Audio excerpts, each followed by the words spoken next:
je vous retrouve aujourd'hui avec une nouvelle vidéo pour la boutique Fait du Scrap, mais je vais commencer par vous souhaiter une très belle année 2021, en espérant qu'elle soit bien différente de celle de 2020, qui nous a pas forcément gâtés, mais bon, espérons que ce soit différent, que tout le monde soit en bonne santé pour pouvoir ensuite faire de jolis projets scrap, hein.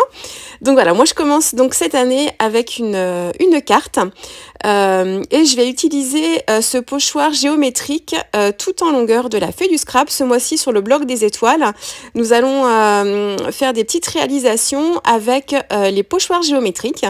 Donc voilà, moi je commence avec celui-ci qui a des formes des tailles de rond différentes. Vous en avez un autre où vous avez en fait la même taille de rond qui se répète comme ça tout en longueur. Là, moi j'ai choisi d'avoir un petit mélange.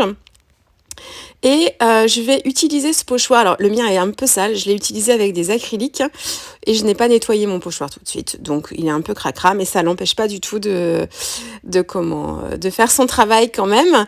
Là je vais l'utiliser à sec, enfin avec les oxydes à sec. Donc je l'ai positionné sur ma petite carte, un peu de masking tape pour maintenir le pochoir. Et je vais utiliser deux encres qui sont coordonnées avec les couleurs de mon December Daily. Donc c'est l'encre, alors encore une fois, je ne me rappelle jamais bien, je commence 2021 comme j'ai terminé 2020, c'est-à-dire que je suis incapable de me rappeler exactement des noms des couleurs des Distress Oxide. Donc la bleue c'est un egg quelque chose, c'est l'une des nouvelles couleurs, et puis l'autre c'est c'est le Barn Door, je crois. Je vous mettrai de toute façon les liens dans l'article sur le blog. Et je vais appliquer donc ces Distress Oxide avec... Alors moi j'ai un petit applicateur ici, une petite brosse, mais vous pouvez très bien utiliser les blending tools classiques, les petites éponges là qu'on fixe avec un scratch sur le petit outil en bois, ça fonctionne aussi très très bien. Donc voilà, j'ai essayé de répartir mes couleurs pour que ce soit harmonieux et je laisse le pochoir fixé sur mon papier pour pouvoir en fait texturiser un petit peu chacun de mes ronds. Donc j'utilise un tampon texte de la Fait du Scrap, c'est la planche de tampon écriture, et je reviens avec les mêmes couleurs d'oxyde tamponnées directement sur mes cercles pour faire des tons sur tons et puis les agrémenter un petit peu. Là, je trouvais en fait il manquait quelque chose sur ma carte, qu'il me manquait des ronds. Donc, je reprends mon pochoir, je choisis la taille de rond qui me semble être la plus adaptée. Et je viens comme ça continuer mon travail de fond. Donc là, je trouvais sympa de rajouter un petit peu de rouge. Et puis vous voyez, j'utilise un petit papier brouillon en fait pour être plus à l'aise. Je protège en fait la partie de ma carte que je veux pas avoir tachée. Et comme ça me permet d'avoir un geste un petit peu plus souple pour pouvoir faire mon travail de couleur là. Et puis voilà, donc je complète encore un petit peu, je prends l'autre côté et cette fois avec mon encre bleue. C'est un petit bleu gris, hein, c'est tout doux. Voilà, en fait c'est des couleurs qui sont assorties à la collection de la Fait du Scrap qui s'appelle un air glacial. Voilà, donc je trouvais que les couleurs étaient plutôt raccord, on est un peu dans ces couleurs là. Alors le rouge est un peu moins pétant, mais il faut savoir aussi que les Distress Oxide là elles sont encore un petit peu humides, même si je les ai travaillées à sec, hein, mais elles ont l'encre n'est pas tout à fait sèche, donc elle est encore lumineuse, mais quand ça sèche, ça se ternit un petit peu, donc ce sera plus sombre que les couleurs que vous voyez là, quand la carte sera complètement sèche. Et on a le côté craie aussi un petit peu qui ressort. Donc du coup ça se fondra mieux en fait avec les couleurs de la collection de papier. Voilà, donc là j'ai travaillé mon fond, je suis plutôt satisfaite du résultat, donc je vais passer à l'embellissement de la carte. Donc là je suis partie sur une planche de tampons de la Fait du Scrap de l'année dernière sur le thème de l'hiver, et je vais me faire des petits tamponnages à la Versamark sur du calque, et ensuite je vais utiliser voilà une poudre blanche, une poudre à embosser blanche, pour avoir un effet tout léger, assez un petit peu comme de la neige, vous voyez, le côté l'embossage à chaud en blanc sur du calque, ça donne cet effet-là un petit peu aérien, un petit peu léger. Donc c'est comme un petit peu du givre sur des vitres, voilà, enfin bon, bref, on y voit un peu ce qu'on veut. Donc voilà, donc j'ai fait une petite série de tamponnages comme ça. Bon là il y a toute la partie d'étourage, oui heureusement je vous l'ai passé, parce que ça dure un petit moment. Donc voilà, donc là c'est quelques petits branchages que j'ai choisi de faire comme ça. Et puis j'avais tamponné le petit pingouin, mais il me restait en fait ce petit couple de gnomes là que je trouvais trop mignon, de Chou and Flower. Donc du coup je trouve que pour la carte, avec les petits branchages, c'était l'esprit que je voulais donner à ma carte, donc je les ai plutôt choisis.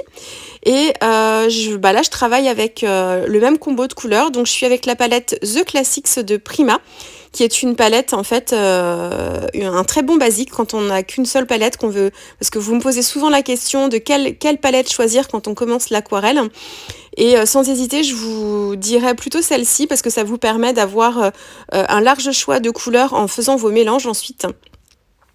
Donc voilà, vous aurez toujours la couleur qu'il vous faudra, sous réserve quand même de se lancer un petit peu dans les mélanges, alors que sur les autres palettes Prima, en fait, les couleurs sont déjà bien ciblées, donc moi, je les ai presque toutes, donc elles sont toutes très très bien, et ça permet d'aller plus vite aussi après, plutôt que de faire les mélanges, on a la couleur directement, donc c'est très très bien, mais quand on commence et qu'on n'a pas du tout d'aquarelle, celle-ci, c'est vraiment un bonbon basique. Donc voilà, donc j'ai fait un petit mélange. Le rouge, je l'ai mélangé avec un petit peu de orange pour avoir une couleur un peu brique, mais vraiment une pointe vraiment légère de orange. Et si j'aurais peut-être pu l'assombrir un tout petit peu avec une pointe de marron, une pointe de noir. Mais bon, ça rend bien comme ça. Et puis, j'ai fait... Bon, là, vous voyez, mon cadrage n'est pas top. Je découpe, hein, donc il n'y a rien de bien passionnant. Et pour les petits vêtements, j'ai fait un petit mélange de bleu et de gris de la palette. Et pareil pour... leurs pantalons, mais j'ai dû mettre un peu de noir là cette fois. Donc j'ai repris mon mélange bleu-gris et j'ai rajouté une pointe de noir pour avoir quelque chose d'un petit peu différent. Voilà, et puis là j'essaye de voir un peu comment je vais faire mon montage. Donc au début je pensais utiliser seulement mes détourages avec l'embossage à chaud en blanc, mais je trouvais que ça manquait de contraste un petit peu. D'autant que mes cercles là, mes ronds, ils sont embellis, enfin travaillés avec un ton sur ton, donc j'ai pas forcément de contraste, c'est tout en douceur là. Donc je voulais rajouter un peu plus de noir. Donc j'ai refait quelques petits tamponnages à la Versafine, tamponnés à la Versafine noire sur mon papier.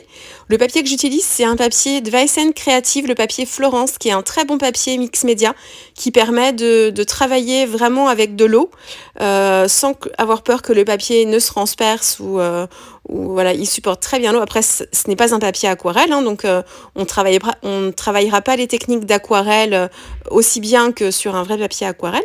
Mais quand on fait un peu de tout, là, comme la technique avec les oxydes, là, il faut que le papier soit relativement lisse. Si vous avez un peu de texture, un peu de grain, comme sur le papier aquarelle, vous n'aurez pas ce côté velouté, en fait, en termes de résultats. Le mieux, c'est encore d'utiliser du basil lisse, hein, vraiment, vraiment lisse, pour avoir un effet vraiment fondu. Mais sur le papier Florence, on a un résultat qui est top aussi, et ça permet quand même de travailler un petit peu avec l'eau dessus, si on avait eu besoin de faire ça. Là, sur le fond de carte, j'ai pas rajouté d'eau, hein, mais c'est un bon papier passe-partout qui nous permet de faire un peu tout ce qu'on veut dessus.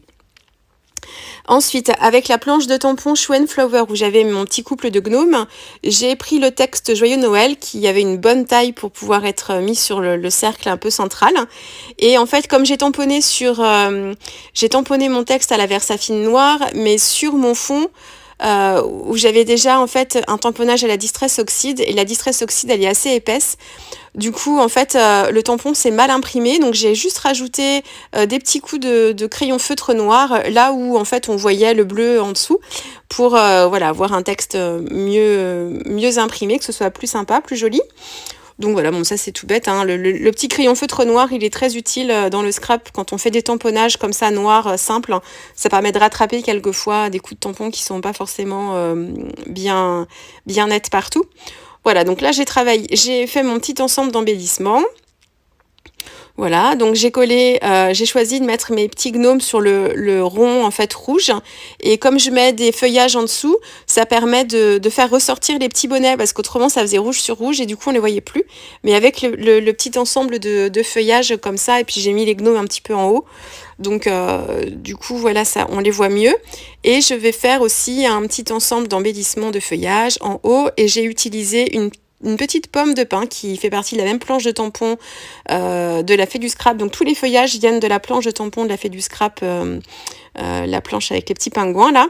Donc voilà, j'ai rajouté des petites gouttes de Posca blanc avec mon crayon.